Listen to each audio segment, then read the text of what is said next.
Well, you make a good point in that the way I think about it is that the key to surviving this period is having effective and efficient fiscal support for the economy, that it's got to be very, very well directed towards the industries that are hurt, directed very, very well towards households who are either unemployed or facing a great amount of difficulty right now. And it's got to be done very quickly. So there's got to be some efficiency in terms of directing it well and in terms of getting the money where it ought to be right away. And in that case, then that money gets spent and you create a good multiplier effect within the economy to help keep basic services going and basic consumer spending, if nothing else, going.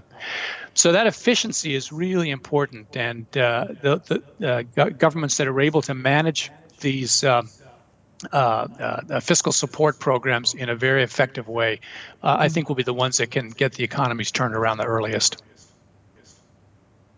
Many times our government tried to ease us by saying that, of course, now we are entering the recession, we are going to have this deep impact because of the pandemic and global economic slowdown. But anyway, when we try to depend still on the domestic consumption and being more inward looking, everything should be just fine, even though, yes, there must be consequences.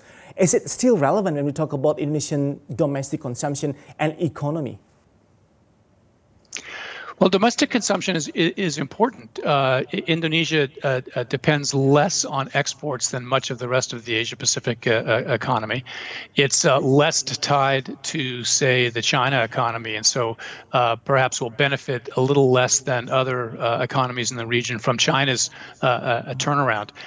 Having said that, though, exports are still down in Indonesia. They're down by about 7% over the year. They've been slow in turning around. So, and some of that has to do with low commodity prices. Some of it has to do with weak global demand. So I don't think you can say that, well, it's just the domestic economy or just the international economy that will bring the economy back. In Indonesia, though, the domestic economy is a little more important than the international economy, simply in terms of the exposure of Indonesia to export trade.